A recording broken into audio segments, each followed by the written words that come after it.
Welcome to Daily Wisdom, Walking the Path with the Buddha, a podcast shared by David Roylance. This podcast is dedicated to guiding you to completely eliminate the discontent mind and the suffering it causes by attaining enlightenment. Learn and practice the teachings of Gotama Buddha that will guide you to fully attain a peaceful, calm, serene, and content mind with joy. To support this podcast, visit patreon.com/support Buddha or visit buddhadailywisdom.com, where you will discover a full range of courses, retreats, and online learning resources to assist you on the path to enlightenment. Now, here's our teacher to share more.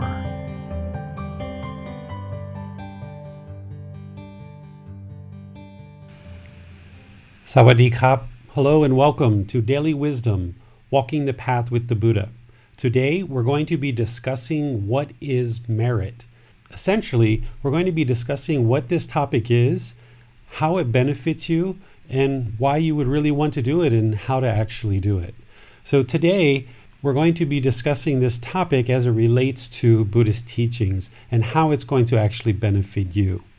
So first, let's talk about what is merit. Essentially, what merit is it's an offering that the community makes to the ordained practitioners and to any teachers or people who are actually sharing the teachings of Gotama Buddha. This would include bhikkhus, who are male ordained practitioners, bhikkhunis, which are female ordained practitioners, and anyone who's attained one of the four stages of enlightenment, who are considered to be the Aryan Sangha. Remember, Sangha means the community. So these individuals are applying the teachings in their daily life, and they are either dedicated to being ordained as a male or female, or they have worked their way towards enlightenment and have attained one of the four stages and may have decided to actually start teaching. And in order to actually share the teachings of Gotama Buddha, it takes an enormous amount of time and effort and energy, and it also takes a certain amount of financial support as well. So by the community of people supporting the bhikkhus and the bhikkhunis and teachers who are sharing these teachings, it's a way of ensuring the continuation of Gotama Buddha's teachings. So essentially, for the last 2,500 years, actually more than 2,500 years, because Gotama Buddha died over 2,500 years ago.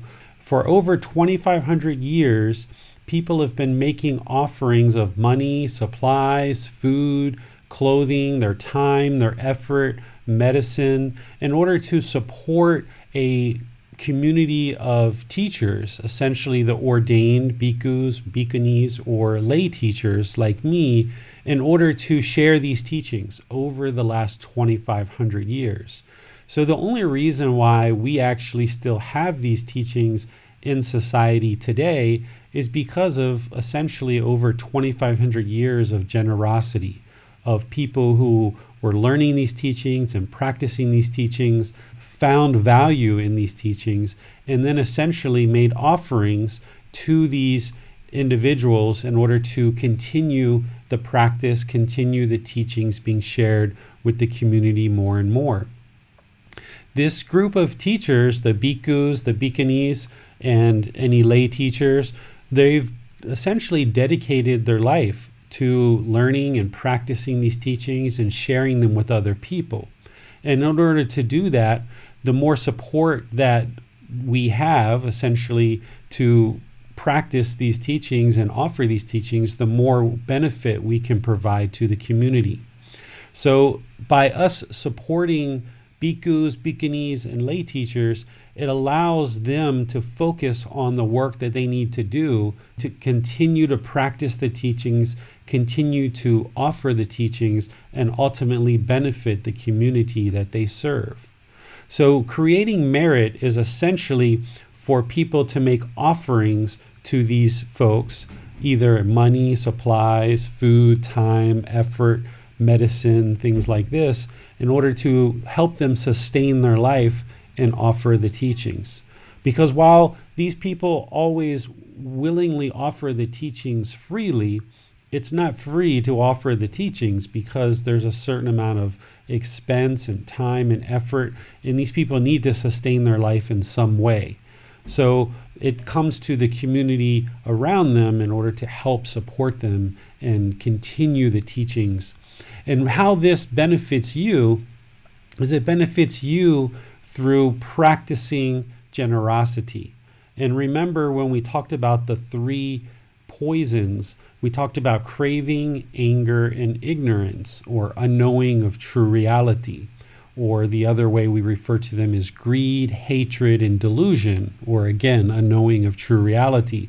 These are the three poisons that exist in the mind, and the Buddha gave us exact remedies or antidotes, how to transform these poisons into beneficial, wholesome qualities.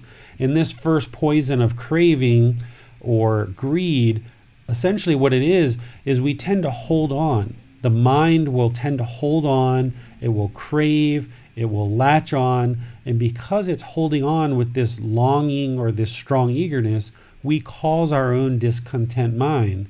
It's because we want the girlfriend or boyfriend so badly that the mind becomes sad or anger or frustrated. It's because we want that job, or we want everybody to wear a mask in our community, or we want everybody to stay inside and we don't want anyone to go out. And if we see somebody out, it makes us frustrated or irritated, right? Or if people aren't following what we feel is correct, because we have this longing, it creates this irritation or this annoyance because the mind is holding on. So the way to remedy this first poison of greed or craving, to train it to let go, is of course, one is breathing mindfulness meditation that I've taught in multiple sessions, but also generosity. It's through giving, it's through sharing. We were taught as kids to share, and sharing we always looked at as a very good thing, but we didn't maybe necessarily always understand why. We just thought like, okay, yeah, it's the right thing to share. But essentially, what the Buddha brings to your attention is by training the mind to share, essentially by sharing a little bit of food, sharing a little bit of resources, a little bit of this or a little bit of that, or however much you choose to share, you're actually benefiting yourself because you're training your mind to let go. You're training the mind to eliminate this poison of craving or this poison of greed.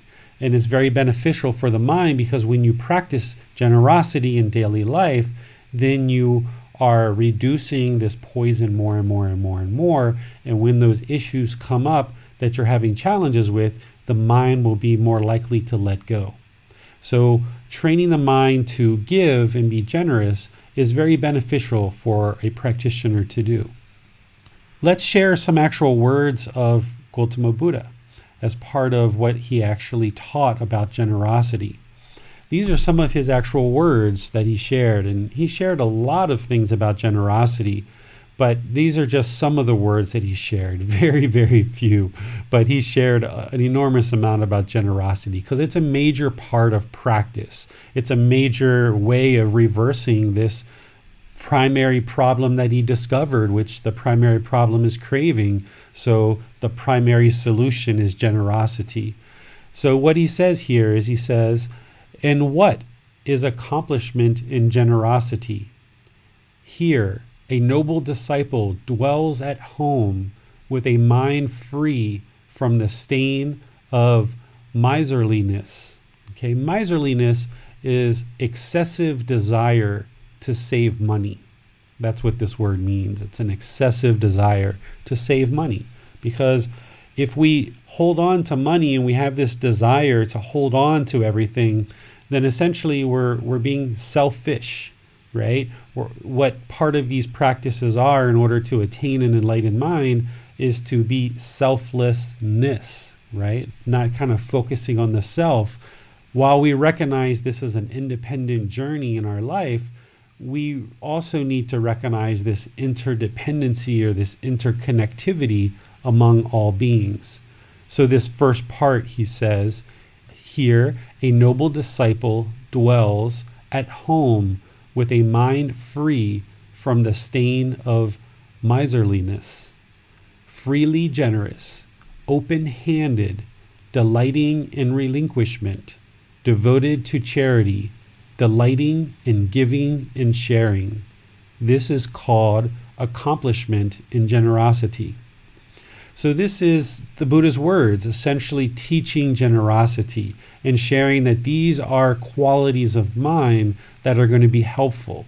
He doesn't say here exactly why, but he says in other parts of his teachings about how generosity is training the mind to eliminate craving, eliminate this greed. And of course, he talks all throughout his teachings about this being the primary problem of the mind, is craving. So it's very important that we look for ways to practice generosity. And we talked about this when we talked about the 3 poisons, but here, this particular topic in this particular chapter is specifically about showing generosity to people who are sharing the teachings. And again, that's the bhikkhus, the bhikkhunis, and teachers who are sharing the teachings. So in practicing this, it helps to serve the community. This is how in Thailand they have so many thousands and thousands of temples all throughout Thailand and all throughout other places of the world. All of these temples were created by the generosity of people before us. So the temple that I teach at, it's about 700-year-old temple. So that means even prior to 700 years ago, people were already donating land and donating supplies, donating money to build up the structures, and there's many different buildings on the land. And for the last 700 years, since that building was created, there's been, nonstop practitioners who have supported this particular temple. In the street that I teach on in the city of Chiang Mai, there's probably about 10 different temples. They're literally right across the street from each other. The entire street is lined with temples, and some of them are quite large and quite ornate. And this is because of the generosity of the people, because they see the benefit of the teachings helping them in their life. So they share their time, their effort, their resources in order to practice generosity, which ultimately helps them because they build up a community around a temple. And then there's teachers that are able to come to that temple and actually share the teachings, which benefits the people. So there's always going to be this certain need for financial support in these teachings. And I know growing up in some communities that I grew up in, there was kind of like this ickiness around giving money. It was almost kind of made to feel guilty if you didn't give money, or you were made to feel, I was made to feel, I felt shameful or fearful even if I didn't donate money to certain communities that I was living in. And that is how certain people may choose to teach this. And that's kind of what my experience was growing up. And you may or may not have had that same experience growing up in various communities that you're in. But in the Buddhist teachings, there is no shame, there is no guilt, there is no fear for not being able to offer financial support or money or time or effort in order to support these teachings. It's something that we all need to do in order to help the people behind us that haven't come yet, right? All these teachings have been preserved and handed down for the last 2,500 years with people that we don't even know and will never know over the last 2,500 years, all the billions and billions and billions of people that have shared their time, effort, energy, and resources in order to support these teachings.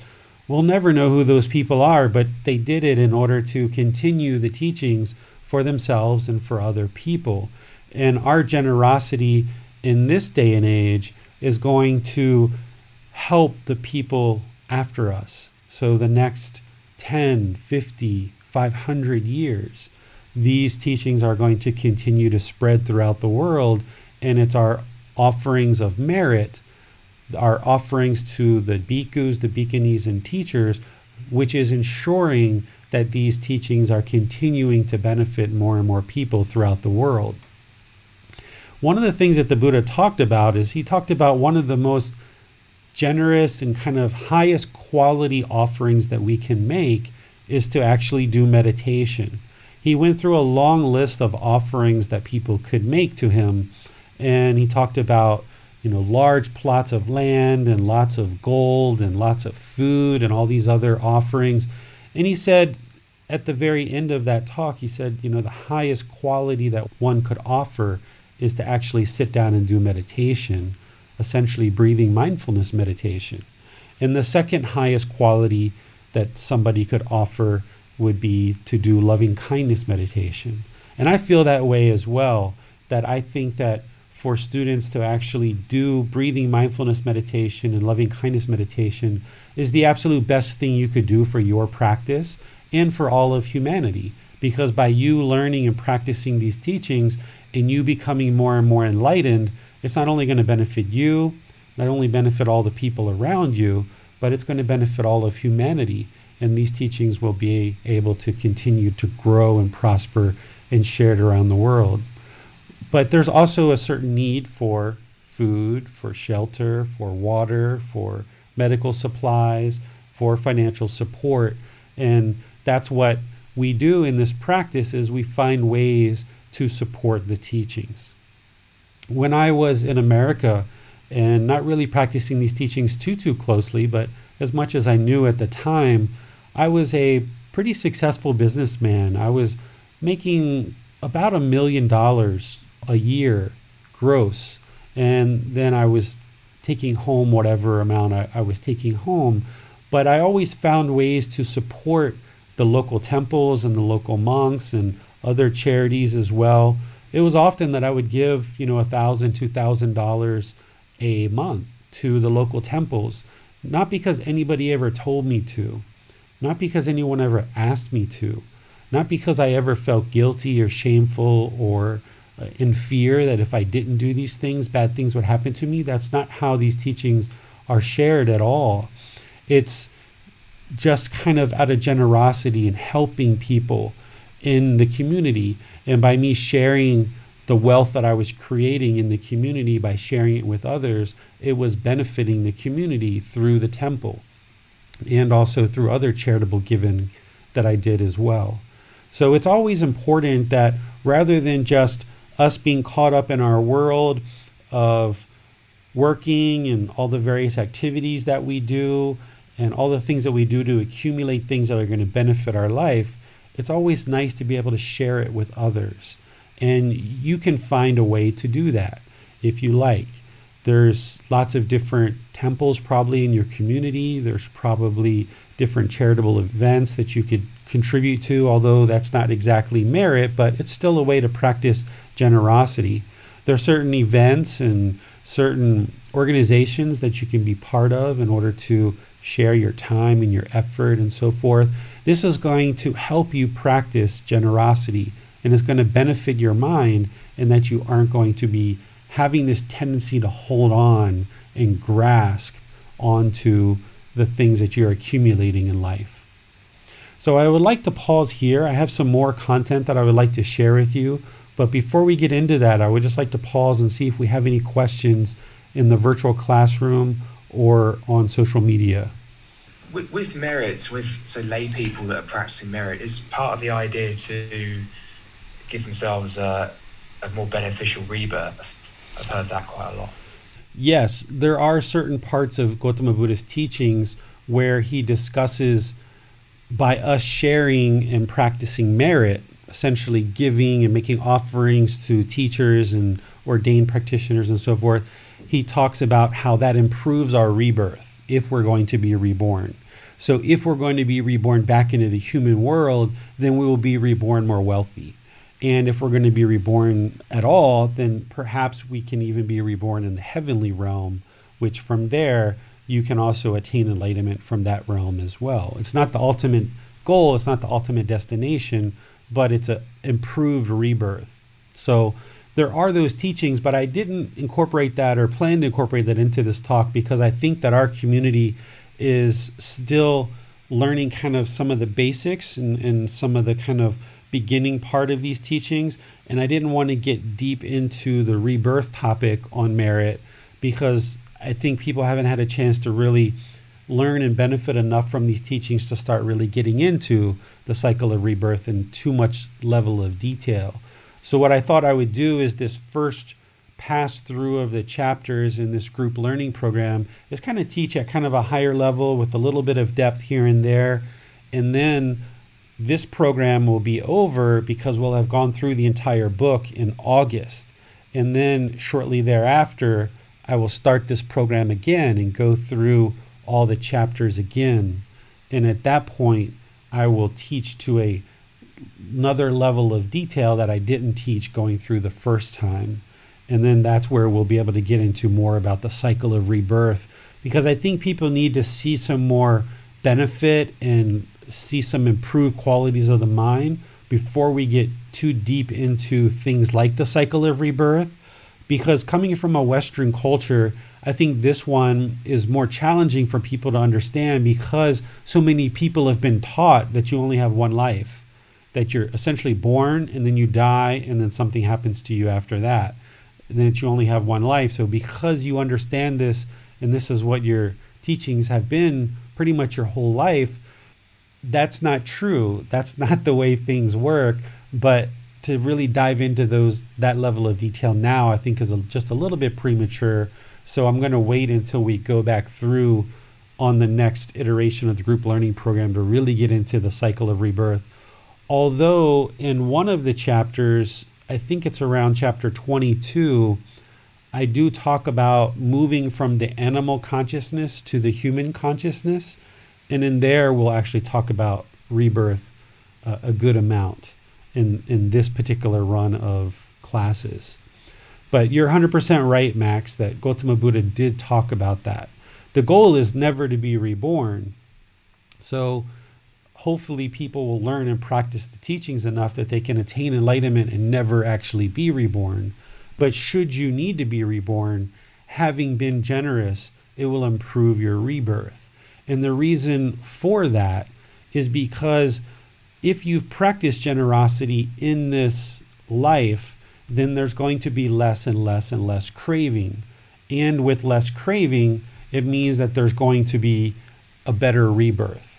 So it's not like we're manipulating this and saying, okay, well, you give money now and you're going to get something good later, because that kind of sounds like probably what we've been taught in other traditions. That's not what the Buddha was actually teaching 100%.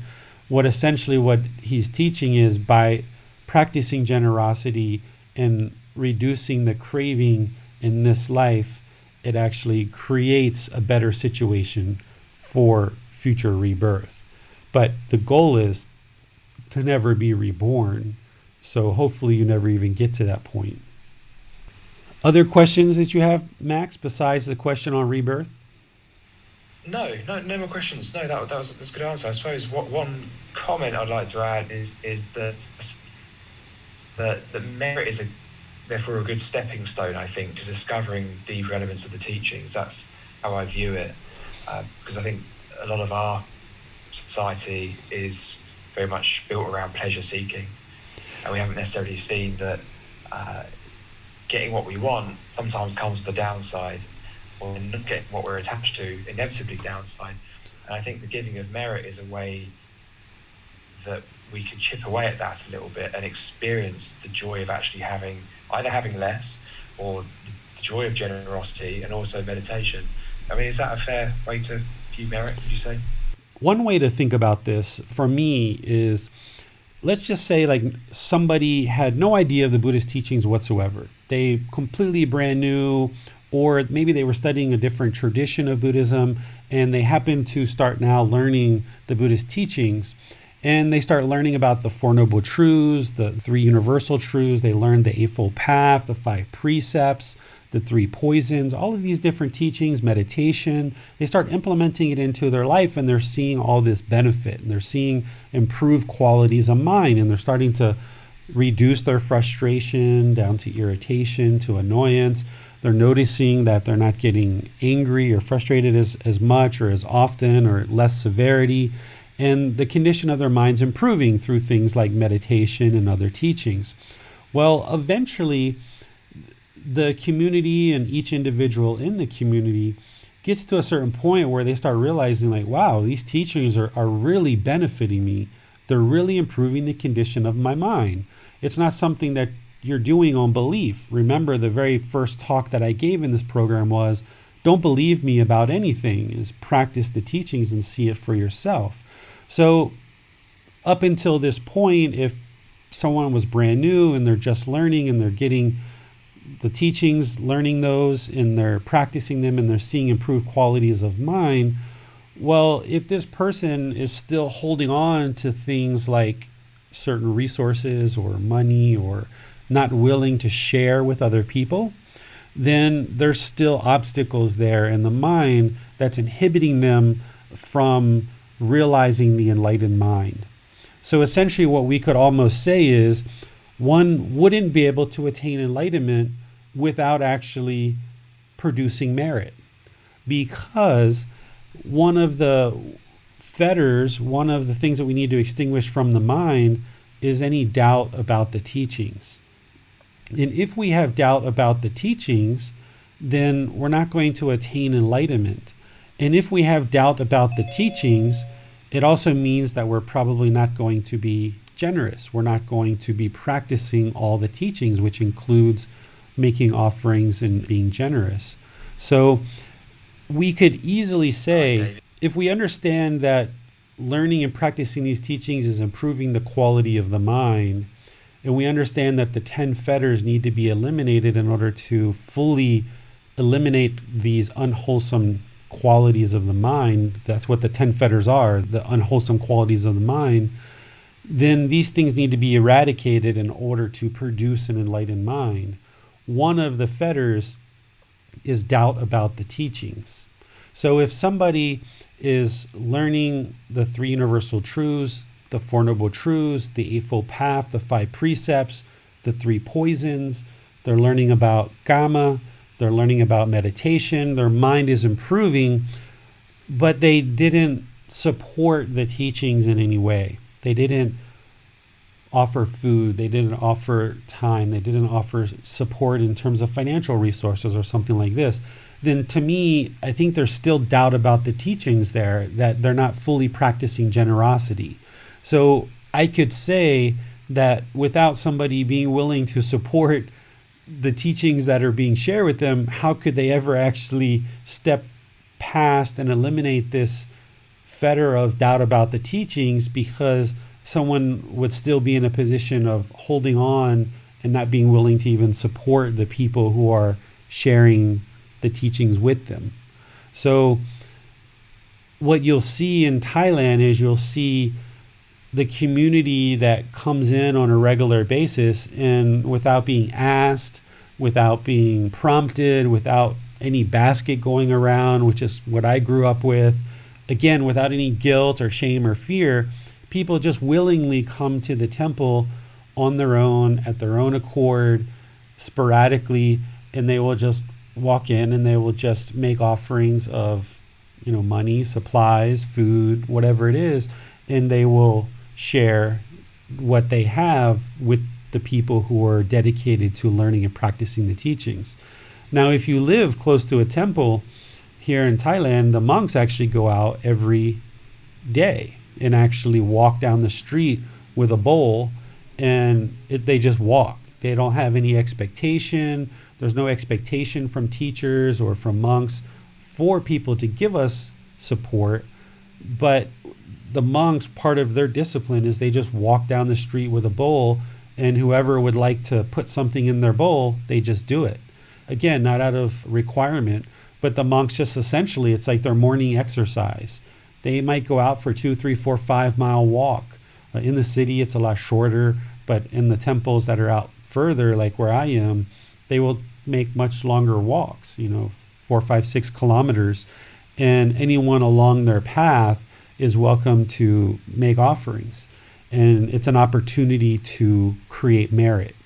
So it's just a regular part of practice where when we grew up, or at least when I grew up, there was a certain service in a building, there was a certain talk given, and then there was kind of a basket that was moved through the seats, and there was kind of like an expectation or an obligation, and you were kind of sometimes made to feel guilty or shameful if you didn't give, where this isn't the way these teachings are set up. These teachings aren't pushed onto people, they're really pulled into the community. So it's only by people's interest to actually come to classes like this. Like, nobody's forced you to come here to learn. You've chosen to come into this online class.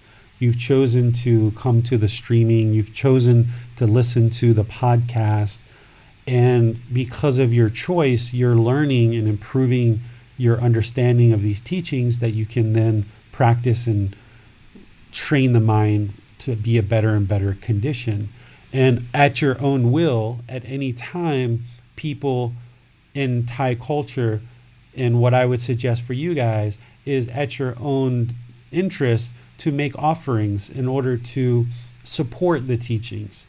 Because without your support, I wouldn't be able to keep teaching and keep doing what I do. I'm kind of fortunate in that I did make a good amount of money when I was in America, and I was able to do things like buy this house that I don't have to pay rent. And I was able to do things like that. And I live here in Thailand where things are very inexpensive, and a small amount of money goes a really long way. But there's still a need for financial support. And there's another situation that I have that's going on really good, which is I do work for about 10 hours on the side, and I make a little bit of money to support myself and my family, because even though I made a lot of money when I was in America, that money's all gone now.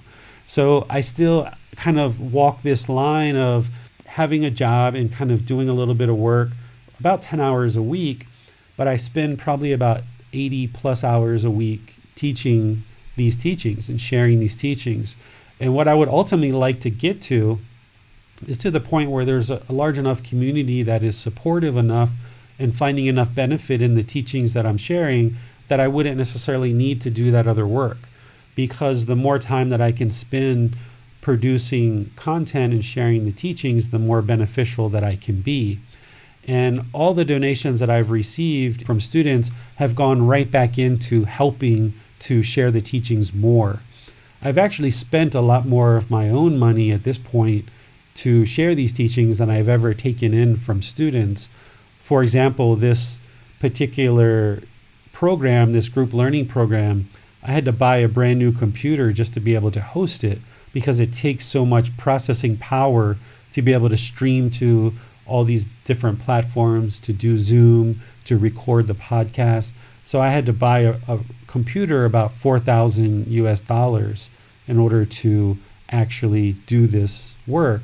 And that money came from the work that I'm doing on the side, that I was able to work enough, save up enough money, and now I'm using that in order to share the teachings with all of you, and hopefully even more and more people beyond that. So if you would like to practice generosity, if you would like to share your resources, I would be very appreciative, very thankful. There's no expectation that I have. I would teach you regardless of whether you ever offered any donation or not. But it's something that you should consider as part of benefiting from these teachings is, having some type of exchange where you're able to share and support me as I'm sharing and supporting you. Just things like writing this book has taken me 1.5 years to do that. Offering teachings in the Facebook group, the YouTube channel, all the things that I do, I'm very pleased and very glad to be able to offer all these teachings to everybody. But there is a certain amount of me kind of walking the line of working on one side and making sure that I'm able to support myself and my food, but then on the other side, using some donations to be able to do things like produce an audio book, print books, advertise for classes, support different equipment that I need in order to actually share these teachings with you guys and people after you. Because you may learn with me for 3, 4, 5 years, and then you may have learned enough that you've actually become more and more enlightened, and we won't need to talk, or you won't need to come to classes as much anymore, because you'll have learned so much that you can just practice and practice and practice. And maybe once a year, once every 6 months, you might have a question, where at the beginning stages like this, you need to come to class a lot more and you're going to have a lot more questions. But then eventually you'll get to a point where you won't need that ongoing constant support as you do now. You'll get to a point where you can kind of spread it out more. But your offering your donation is not only helping you, but it's helping the people who are coming after you to be able to support them in their learning. Thanks for that, David. I mean, I for one feel very lucky to have you as a teacher, because you're in quite a unique position, because you have had this history as a lay person, as a successful business person, and that you are able to give these teachings freely, whereas typically that's not how either people get stuck in a business career for much of their life, or you would, maybe in a different setting, hire someone to coach you on something. But what you have is a set of experiences, and if it wasn't for your generosity, I wouldn't have encountered you. I wouldn't have attended the meditation class in Chiang Mai, and all I want to do now is give back, because I'm seeing it be put to really good use. I think when we do give, we often when we transact, we often only think of what am I getting here, but we often forget there's actually another side to that. And when we're giving out generosity, we are doing it because we see that other side as well. We know we're helping, and if we're getting benefit, it feels good to give, knowing that money or those resources are only going to be used to help more people benefit in the same way that we've benefited.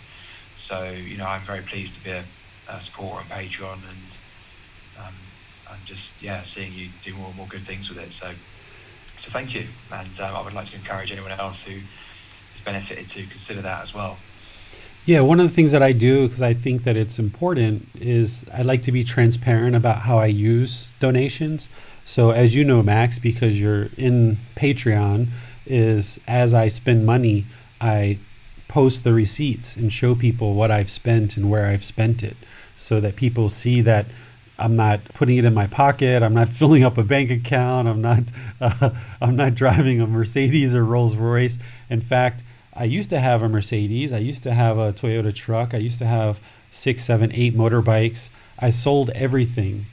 I put this house, when I bought it, in my wife's name. I sold my Mercedes. I sold my car. I sold all my motorbikes. I only have one small little motorbike that's still in my name, and the only reason why I haven't switched it is because it's just kind of silly just to go switch it into my wife's name, because it costs like 400 or 500 baht to do that. It just sits out there, and she uses it more than I do. I actually use her motorbike because I like it. It's a little bit slower. I'm not that good on motorbikes, so I like a slower motorbike, so I use my wife's little scooter. But I basically went from a life of making $1 million a year gross, living in America in a very nice apartment. I had a luxury car. I had a staff of 20, 25 people. I moved to Thailand, opened up some businesses here. Once again, had a staff. I even had a team of bodyguards who were protecting me at one time because of the type of work that I was in. I was making lots of money there too, and I lived in a house with a second house for the bodyguards, and I had a swimming pool and all these different things, Mercedes and car and motorbikes, and lots of great food and clothing and all this stuff. And what I realized is none of this stuff leads to a peaceful life. None of it leads to a peaceful mind. It doesn't mean you can't be wealthy and attain enlightenment, because you can. There's plenty of wealthy people that do wonderful things in the world. In fact, the more wealthy you are, the more you can benefit other people. But for me, I got to a point where I was realizing that my mind was just producing all this effort and all this work to sustain this lifestyle, wearing expensive clothes, driving expensive cars, going to expensive restaurants. It was just requiring me to stay in that lifestyle. And by me making drastic changes to my lifestyle, I was able to get to a point where I am now, that I can spend 80 plus hours a week to share these teachings with people like you, which I wouldn't have been able to do before because I was more into the luxurious things that I was into. So now I wear clothes that cost $10 for the shirt and the pants. It's only $10 for me to put on a shirt and put on a pair of pants. Where before I was wearing, $200 shirts, $300 pants, and $200 or $300 shoes, and all these different kinds of things, and eating out at a really expensive restaurants, where now I just live a very basic, very simple life with simple clothes, no possessions. I sleep on the floor, very simple, very basic. I don't go outside and to places. I just focus on sharing these teachings with all of you and anyone else who are interested to learn. So by adapting my lifestyle, I've been able to bring it into a more basic way that I don't have to make all this exorbitant amount of money, that I can just work for 10 hours and that's enough money for my family and for me. And then any donations that I receive, I can put those to work to expand the teachings and share the teachings with more and more people. So that's what I've really been focused on. And that's how I practice generosity. Now, when I was a business person, I had lots of money and I didn't have much time because I was working so much to make a lot of money. So during that time, I gave a lot of money to people, and that's what I had. Where now I don't have that, but I have time. So that's why I give my time, and that's how I practice generosity, is by giving my time and effort and energy to all of you to help you learn and grow with these teachings, because I know where these teachings lead to. I know that these teachings lead to complete elimination of a discontent mind. You can completely eliminate sadness, anger, frustration, irritation, guilt, shame, fears, boredom, loneliness, shyness, jealousy. You can eliminate all of this from the mind. And for me, having discovered these teachings, it's almost like discovering the cure to cancer. And what I would do if I discovered the cure to cancer and all these people are dying is I would go around and give it out to whoever I could give it out to completely free, because I have no interest in making money off of this cure to cancer. So discovering these teachings of the Buddha, to me, is like almost even better than cancer, because it's discovering the cure to this discontent mind that keeps everybody in this sad, frustrated, angry, irritated, bored, lonely, annoyed, guilt, shame, all of these feelings that we've been plagued with our whole life. And we just thought that these were part of the human condition, not ever realizing that there's a way to completely eliminate it. And now that I've discovered this and I'm able to share it because I've practiced it and I've experienced it, now I can come to the Western world and I can say, hey, here's the solution that probably all of us are looking for, but we don't even know it exists because it's so far away. We've been taught our whole life, essentially, that this sadness, anger, frustration, guilt, shame, boredom, loneliness, all of this stuff is just part of life. And this is just what we have to live with. And it's just part of the human condition. But what I've realized in living here in Thailand and having access to these teachings is that no, that's not actually what we have to live with. So one of my goals is to bring these teachings to the Western world and other parts of the world too, and sharing this on a bigger and bigger and bigger stage so that more and more people can realize that there's an answer to this discontent mind and the suffering that it causes. You can attain a peaceful, calm, serene, and content mind with joy that's permanent, that never leaves you. I mean, if you can imagine attaining that for yourself is outstanding, but being able to help others to do that is very rewarding. Having been able to teach my son and my wife and other people in our community and help them to eliminate this, it's absolutely the best thing you could do for yourself, for those close to you, and all of humanity.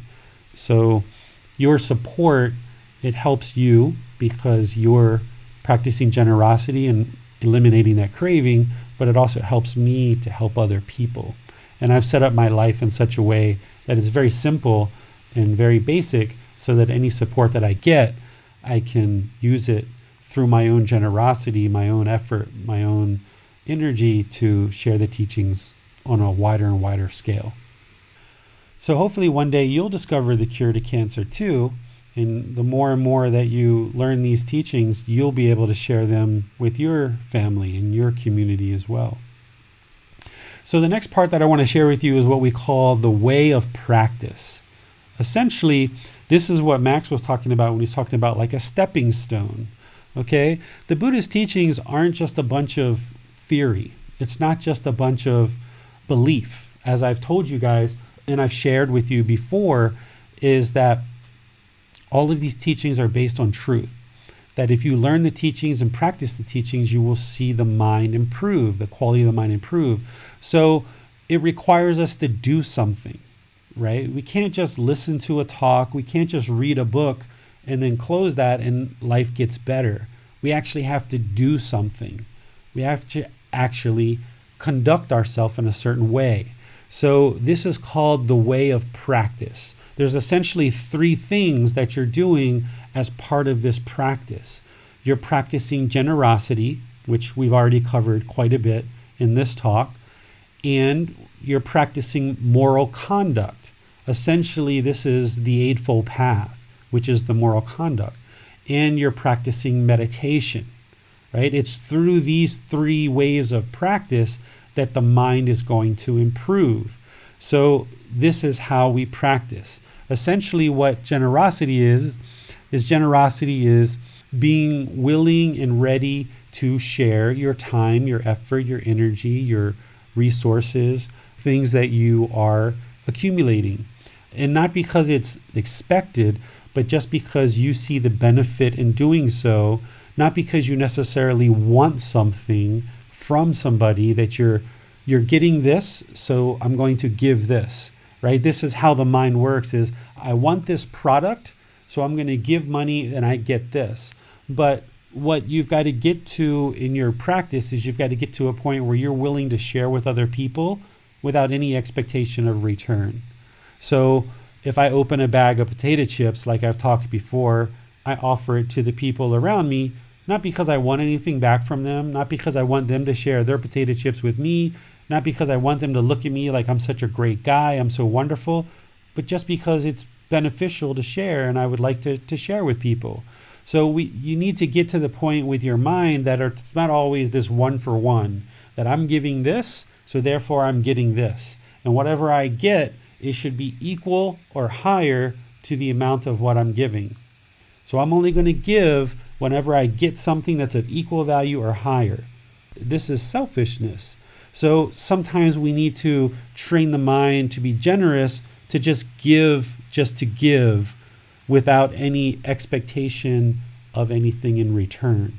So this is generosity. And we've already been talking about this as it relates to merit, right? So far we've been talking about merit, and merit is supporting the teachings of the Buddha with teachers, but generosity is beyond just merit.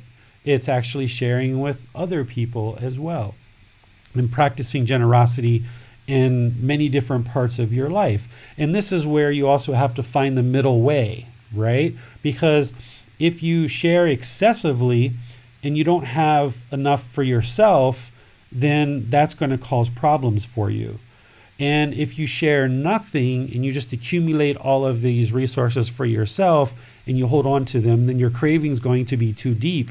So that's not going to be beneficial for the mind either. So going back to what we talked about in chapter 6, which is the middle way, is you've got to find that middle way.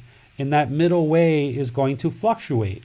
You know, in certain times, what I noticed when I was doing a lot of giving of finances in the temples in America, when I was making a lot of money and I had a lot of wealth, I was giving a lot. And at times where maybe things were a little bit tighter, I wasn't giving quite as much. And I would kind of throttle it back. This is finding the middle way. And you've got to find that with generosity, whether you're making offerings to your teacher for guidance and for just to support them in their efforts to share the teachings, or whether you're offering to charities your time, effort, and energy, if you weren't finding that middle, it's going to cause problems because you're either giving too much or you're not giving at all. So you've got to find that middle in terms of giving your time, effort, energy, and your resources. So practice generosity. That's the stepping stone. Without generosity, these teachings wouldn't continue. These teachings would not have lasted for over 2,500 years. So that's why it's first. It's the first part of practice. It's the first way of practice. But then the second part is this moral conduct or virtuous behavior. This is kind of holding and manifesting certain principles that you feel are higher or proper conduct. And this is what the Buddha is giving us in the Eightfold Path. We need taught the right view, the right intention, the right speech, the right action, the right livelihood, right effort, right mindfulness, right concentration. These are essentially the moral conduct. Specifically, right speech, right action, and right livelihood are really honing in on the conduct that we do on a daily basis, because it's our speech, our actions, and our livelihood that is essentially our conduct. But you can also even kind of look at the wider Eightfold Path in terms of this as well. But specifically, our speech, our actions, and our livelihood comes down to our moral conduct. Whereas if we're following right speech, which has the 5 factors of well-spoken speech, which is speaking at the right time, what we say is true, what we say, we speak gently, what we say is beneficial, and is spoken from a mind of loving kindness without blame. If you go back and you look at right speech and you bring your speech closer and closer to that, and you hold that as a higher principle of proper conduct, then bringing your speech closer and closer in line with that, what you'll see is that you'll be able to have better and better relationships, both personally and business-wise. Okay? And then if you bring your conduct closer and closer to what's described as right action in the Eightfold Path, you will have better personal relationships and better business relationships. And same thing with right livelihood. And this is one of the reasons why people do tend to make offerings and they do become generous and practice merit, is because the more that they learn these teachings, the more that they practice these teachings, their life continually improves.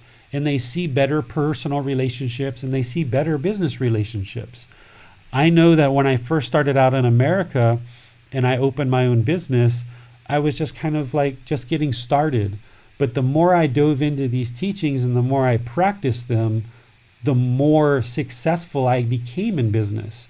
And about a period of about 12 years, I went from just opening this small little business out of my little apartment in Virginia, Northern Virginia, right outside of Washington, D.C., and just creating a little website and just offering it kind of a little business on the side, to by 12 years later, the company was grossing over $1 million a year. And the reason why is because I built up my Kamma. I made really good decisions in that business, and I practiced good customer service. I hired very good people that were working really well, that they were getting along with each other. They were spending time as a group. We treated our customers well. We never focused on the money. We never thought about the money and focused on that. We just always focused on helping the people.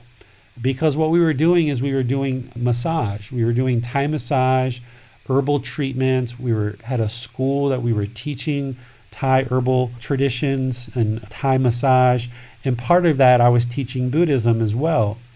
So the more that I practiced the teachings of the Buddha, I noticed that the more virtuous behavior that I had as a person, as a husband, as a father, as a business person, as an employer, as a member of the community, my business just kept growing and growing and growing and growing. And this was directly related to learning and practicing the teachings closer and closer and closer. So by having good moral conduct, following the teachings of the Eightfold Path, right speech, right action, right livelihood, what you're going to notice is you're going to be improving your Kamma, and your opportunities in life are just going to improve more and more and more. And it's going to be a more stable life. It's going to be more stable, that your businesses or your jobs or whatever you decide to get into is going to be stable. And you'll be able to actively work towards acquiring more and more resources to benefit your life and the people around you. So having moral conduct and practicing right speech, right action, right livelihood is another way of practice. It's part of this whole 3 aspects of practice. And how would you ever know about that virtuous moral conduct if you weren't generous to produce merit and have teachers that are teaching you the moral conduct? So you wouldn't get the moral conduct from the Buddha's teachings if you weren't first practicing generosity and actually having teachers around you that can teach you this moral conduct. So that's why generosity is first. And then we move into moral conduct. Okay, well now once we know about the moral conduct, right speech, right action, right livelihood, then we move into meditation. And these are things that I've been teaching you guys: breathing mindfulness meditation and loving kindness meditation. And this is a way of practice. We need to ultimately do meditation in order to train the mind, because we can go out and share with people all day long and share whatever we want to share, but if we're not practicing right speech, right action, right livelihood, we're not practicing moral conduct, we're going to be producing all kinds of unwholesome results in our daily decisions, because we're practicing wrong speech, wrong action, wrong livelihood. And then how do we actually do this, not only with the Eightfold Path, but that latter part of the Eightfold Path, right effort, right mindfulness, right concentration, essentially comes down to meditation and training the mind through breathing mindfulness meditation and loving kindness meditation. Now, this word meditation in Western culture is kind of used in a lot of different ways. So that's why I wanted to make sure I put a definition to what is meditation. Because some people will say, I'm going to walk the dog and I'm going to meditate, or I'm going to go for a jog and I'm going to meditate, or I'm going to read a book and meditate. But these are actually 2 different activities. You can't actually read a book and meditate, and you can't walk the dog and meditate. You can't jog and meditate. Now, while you're walking the dog, you might be practicing mindfulness, which is awareness of mind. Or while you're reading a book, you may be practicing mindfulness, which is awareness of mind. Or while you're going for a jog, you might be practicing mindfulness, which is awareness of mind. But you're not actually meditating. What meditation is it's an independent, dedicated session where you're actively training the mind, right? It's a technique where you're actively training the mind to either eliminate certain qualities of mind or cultivate certain qualities of mind. So the 2 types of meditation that I've taught so far, which is breathing mindfulness meditation, is the first one. It's teaching you and training the mind to eliminate this quality of craving from the mind. So we're working in a dedicated, independent, active training session to eliminate the quality, or eliminate this craving, eliminate this greed, this holding on, this mental longing, this strong eagerness to hold on. So we're eliminating a certain quality from the mind in an active, independent, dedicated training session.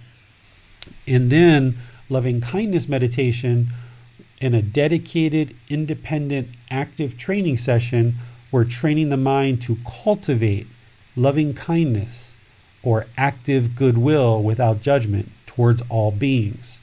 So meditation is the active training of the mind to either eliminate certain qualities or cultivate certain qualities of mind. And this is ultimately what we work through in order to train the mind.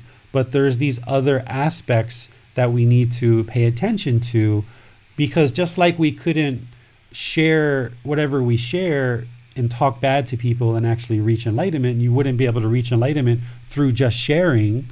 You wouldn't be able to reach enlightenment through just having right speech, right action, right livelihood, Because if you weren't sharing and you weren't meditating, you wouldn't be able to reach enlightenment with just moral conduct. Likewise, you can't attain enlightenment just by meditation. This is one of the big misunderstandings in the world of Buddhist teachings, is people think that the Buddha basically walked, he sat down under a tree, and then in a certain period of time, he became enlightened, right? And some people are misunderstanding, and they think that all you need to do is meditation and you get to enlightenment. But it's this 3 ways of practice that's leading to enlightenment. So we need to actually practice all 3: generosity, moral conduct, and meditation in order to actually work to attaining enlightenment.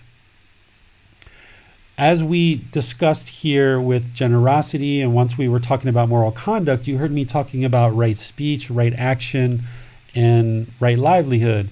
Well, embedded in there is the 5 precepts. The precepts are part of moral conduct. If everybody in the world practiced the 5 precepts, what a beautiful world this would be. Because let's review the 5 precepts just on a brief level. If nobody killed, we didn't kill other humans. Essentially, there's no murder in the world. There's no suicides in the world. There's no killing of living beings, animals, insects, all these different things.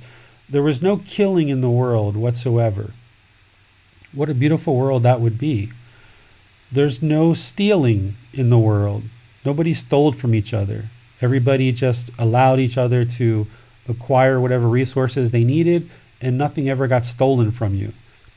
Just think about not locking your front door at night. Never needing to lock your front door.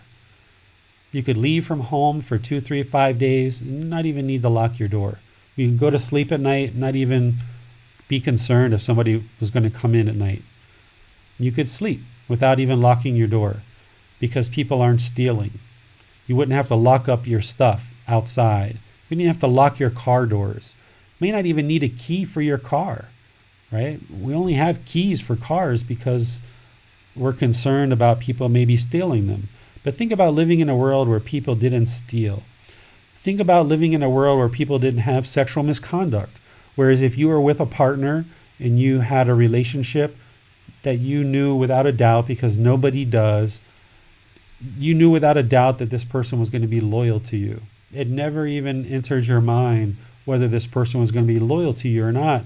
And you could just have a real wholesome relationship and have complete trust of this other person.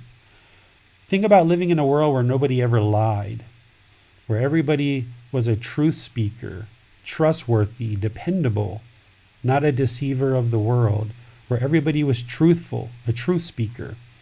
And think about a world where people didn't take substances that caused harm to the mind, or heedlessness, intoxication, right? Where people had pure minds without substances that cause heedlessness. Just these 5 precepts. And not even maybe the entire world. Let's just think even half of the world. Even if just half of the world lived that way. Wouldn't it be like a really wonderful, amazing place to live? So essentially, that's what moral conduct is coming to, because the 5 precepts are part of right speech, right action, and right livelihood. They're part of this moral conduct, is ensuring that we're practicing the 5 precepts closer and closer and closer, because the more that we do that, the more our life improves, but also the more all of humanity improves. And then think of a world where a half of the world was actually meditating, or the entire world was meditating to eliminate craving, to cultivate loving kindness or active goodwill for all beings. So by practicing in this way, where let's just say the entire world was sharing and generous, would we have famine in Africa? Would we have poverty? I would say no. Because now what we have is we have a lot of people accumulating a lot of wealth in certain communities, and some people are sharing that and some people aren't. It's just kind of getting accumulated. And we've got people on this planet who don't eat for multiple days at a time. We have people that don't have clothes, that don't have fresh water. We have people that don't have a dwelling or a house to live in. We have people that can't afford medical attention. So in a world where everybody's generous and sharing, there would be no such thing as famine. There would be no such thing as starvation. There would be no such thing as unpure water to drink. There would be no such thing as a human being that can't get medical attention. Everybody on the face of the earth would be ensuring that they're sharing and that everybody was well taken care of. And think of a world where everybody was conducting themselves in a moral way, moral conduct or virtuous behavior, where we all speak to each other politely, kindly, warmly, friendly, respectfully, with appreciation, with gratitude, where we had right action, where we don't harm people with our actions. We don't kill, we don't steal, we don't have sexual misconduct, we don't take intoxicants. And think about a world where everyone's meditating and working to eliminate this craving and cultivate loving kindness or active goodwill without judgment. So this is the way of practice. If everybody practiced these three high-level things and then drilling down into the level of depth, going through the Four Noble Truths, the Eightfold Path, the 5 precepts, getting deeper and deeper into each one of these areas, then we would live in a very peaceful, loving world where humanity is working together to peacefully coexist on this planet as a peaceful, loving, caring society. And this is what's possible if more and more people actually learn and practice these teachings. And this is where we come back to merit, because it's your merit by you supporting the teachings that this world slowly, gradually becomes this world that we're talking about, that's generous, conducting themselves in a moral way, and practicing meditation. And it doesn't happen if there's not support for the teachings throughout the world. Any questions?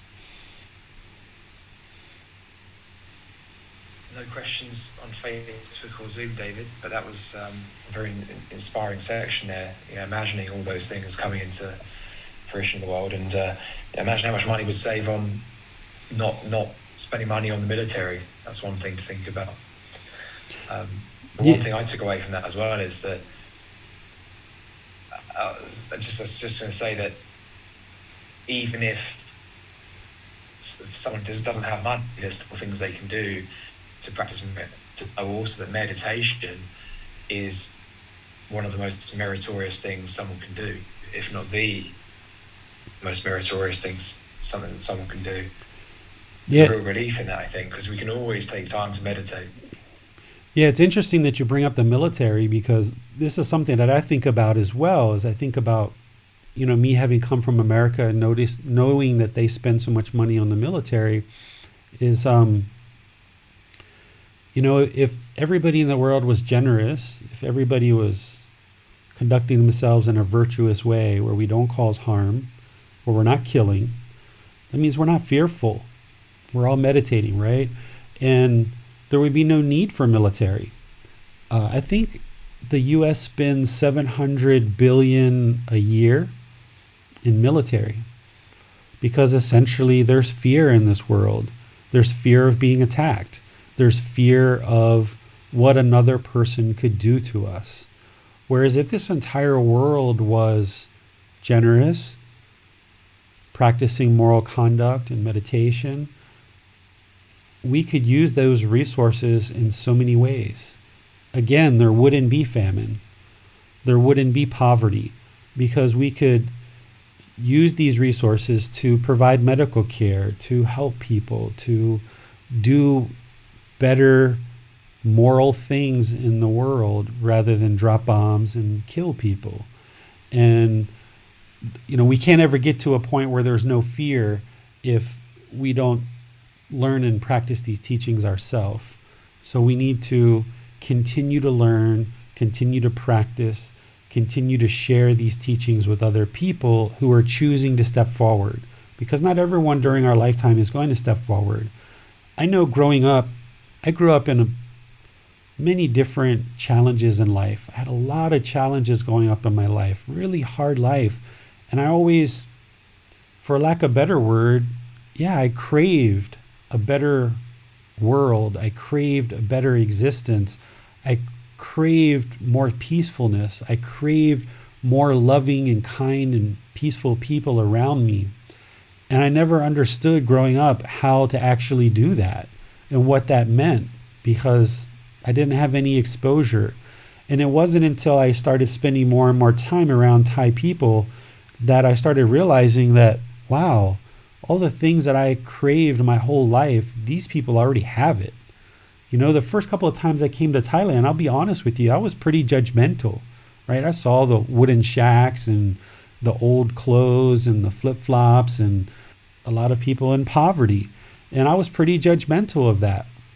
And I thought, like, how dare these people, why don't they work? Why don't they do something? Why are they living this way? But what I come to realize is that the Thai people understand that peacefulness and a good life and a content mind doesn't come through material possessions. And that's a really big thing to make a jump growing up in Western culture, because we're taught our whole life that it is the Rolls Royce or the Rolex or the Nike tennis shoes or this or that determines our worth and who we are. And by having these things, it somehow makes us better. And the more we desire those things, the more we crave those things. And if we actually accomplish it, then we've made it. And we're kind of have made it into this life. And we just, in this mindset that we've grown up with in Western culture, we just crave these things more and more and more and more and more. And we keep driving after them, and we keep pushing ourselves, and we keep trying to climb that ladder and get to the point where we're making more and more and more wealth. But we never get there. We never get to a point. And that's what I realized, even in making $1 million a year, driving a Mercedes, having all of these things that I had, I realized, like, where does this end? Where's the end of this? There is no end, because of the way the mind works, and that it's constantly craving. As soon as you make 50,000 a year, then you want 100,000, and then you make 100,000, you want 150, then you want 250, then you want 500, and it just keeps growing and growing and growing, and the mind's never satisfied with what is. It's just constantly craving. So what these teachings are doing is training the mind to circumvent that craving and realize that you can attain a peaceful, calm, serene, and content mind with joy now. That your peaceful, calm, serene, and content mind with joy isn't dependent on these material possessions. It's not dependent on this certain position in society. It's not dependent on this certain job or this certain income. You actually have all those conditions in the mind that may be driving you to think that that's what you need in order to be peaceful, calm, serene, and content with joy. But the more you start acquiring those things, the more you realize that the mind just keeps craving more and more and more. So you have to put an end to it. And you have to decide, what kind of life am I going to leave? And finding that middle where the mind isn't having excessive craving, but you're not scraping 2 pennies together and trying to figure out where your next meal is coming from either. But you find that middle and start knocking down that craving, where you realize that you don't have to have the brand new iPhone 11 or 12 or 13 or whatever they're on now. That an iPhone 6 actually works quite well. And by me not buying the latest greatest gadget that comes out, it means I work less, which means I get to spend more time with my family, or I get to spend more time on my own, meditating and learning and practicing. So if we keep driving ourselves the way that the mind is kind of conditioned through marketing and capitalism and some of these other disciplines, if we keep driving ourselves to crave and crave and crave and crave and crave, where does it end? It never ends. So that's why the start of this way of practice is generosity, is sharing, to eliminate that craving, because that craving is the problem. And then moving into the moral conduct and meditation. So this is kind of a high-level view of the way of practice for these teachings and helping to train the mind more and more and more. And of course, all of these three things break down into much more detailed teachings that the Buddha gave of why we're actually practicing in this way. Thanks for that, David. It appears we have no questions at this time. Okay. Well, I will just end today with saying thank you guys for joining.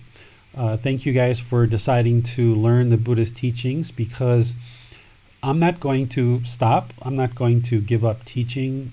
I started teaching these teachings in 2005, and it wasn't until the last year and a half, 2 years, that I decided to really just teach these teachings for the rest of my life, and continuing however long that is, the next 45, 50 years on, and just continuing to share these teachings with more and more and more and more and more people. I know that this is what I need to be doing in this life, and helping people like you and others who will come after you, and helping the world to realize that here in Thailand, these teachings have been here for multiple centuries. Thailand is a very peaceful, calm, serene, and content place. Sure, there's an occasional crime here or there. There's an occasional murder here or there. There's an occasional person who's maybe using drugs or stealing or what have you. But it's very few and far between. I grew up in America always actually being interested in living in a world where I don't have to lock the front doors. I heard from my grandparents when they grew up, they never locked their front doors in growing up as a child. And I'm actually at a point where I actually don't lock my front doors when I go to sleep at night, or when I leave the house. When I go out to a store, I don't lock the house. We don't have to, because we live in a society of people that are essentially 95% of them are practicing these teachings. And what I see is I see kindness, I see generosity, I see respect, I see politeness. And they call Thailand the land of smiles. And the reason why is because everybody is just so joyful here. And it would be wonderful to bring more and more of these teachings into the Western world. Because I grew up in America and I understand Western culture, I know how harsh it can be. I know how judgment and people judging you, and I know certain looks that people give, and I know how people treat each other at restaurants or at banks, or when you go to businesses. It's hard to just find a kind, friendly, polite person in certain communities. Now, other communities, they can be very different. But at least in the communities that I grew up in, it was often very hard to just find a caring, compassionate, loving person that was willing to sit down and share teachings that would help benefit your life without having any expectation of anything in return. Well, here in Thailand, the people here have been practicing these teachings for many, many, many, many centuries, and their only interest is to live together peacefully. Is just to live together peacefully. This is why I realized that they don't care about whether they have the biggest, most beautiful house for the most part. They don't care if they're wearing Rolex watches. They don't care if they're driving the most beautiful car. They don't care if they have the most updated phone or the most beautiful clothes. What Thai people care about who are practicing these teachings is they care about each other. Is they care about, does everybody have food to eat today? Essentially, one of the greetings in Thailand after you say Sawadi Kap is Gin Kao Liang Mai Kap. What this means is, did you eat yet? And this is essentially the greeting in Thailand.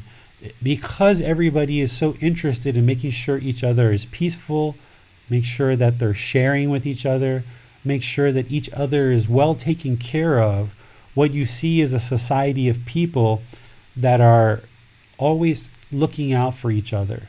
in a very genuine way, in a very caring way, without pushing each other, without trying to enforce things on each other, without taking your views and your opinions and trying to force others to follow those. Thai people just generally are interested in existing with each other peacefully, with politeness, with respect, with appreciation, with gratitude. And I know that our culture isn't like that, and it's not like that yet. And it never will be like that if there's not people like us that are choosing to learn these teachings and bring them into our community. So what you're doing is learning these teachings for you, but over the course of your life, the more that you're learning and practicing these, you're going to be sharing them with people around you, and maybe not teaching them the way that I'm doing. Maybe you will, maybe you won't. But even just you practicing these teachings, when someone's hostile with you and you being kind, polite, and respectful back, or somebody is a little bit sad today and you take your time by practicing generosity and you sit down and you talk to them for 10, 15, 30 minutes or however long it takes to just listen to them and show that you're a caring, kind individual that has compassion. The more that I share these teachings with you, and the more that you practice these teachings, the Western world is going to become more of a loving, caring, kind place, just like here in Thailand. So the more that we support these teachings, the more that we practice these teachings, the more that we can influence by way of our own practice. Not by standing out on the street corner and pushing or forcing people to do what we do. Not like that. But just by learning and practicing, people are going to notice, wow, this guy's always so caring, or this girl is always so caring. She's always so polite. She's always so kind. And people are going to start asking you, why? Why are you like this? People used to always ask me, why are your businesses so successful? And I would just share with them, because I follow the Buddhist teachings. It comes from these teachings because these are the natural law of Kamma. His teachings are based around the natural law of Kamma. So you are essentially learning these for yourself, but then it's going to benefit all the people around you and all of humanity. So the more that you learn these teachings and practice them, the more that you can bring them into your community and benefit all the people around you.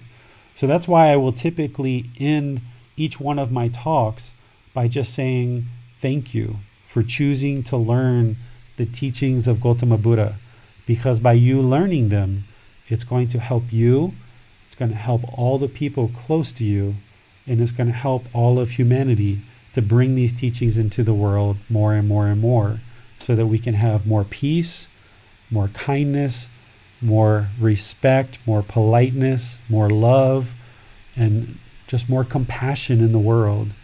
And we do that through you learning and practicing these teachings. So thank you all so much for choosing to learn the teachings of Gotama Buddha. And I wish you guys have a very good, wholesome week, and that you can use these teachings to benefit your life. Next is chapter 11. We're going to be studying meditation specifically. Now, in these sessions that I've done on Wednesday, I've been teaching you meditation, the practical part of meditation. But next Sunday, because we're in chapter 11 and we're going to be going into meditation, we're going to be going into it in a lot more depth than I've been doing in the individual Wednesday sessions. So I'll see you guys either on Wednesday or on Sunday at 9 o'clock Thai time.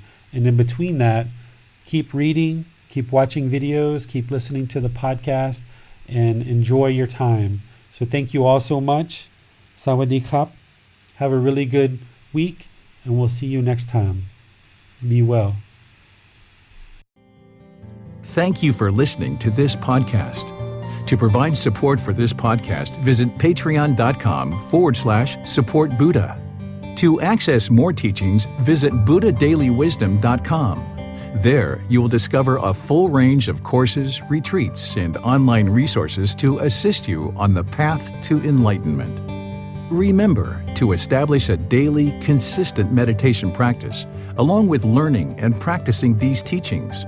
A well-developed meditation practice is the foundation in which to train the mind to attain enlightenment.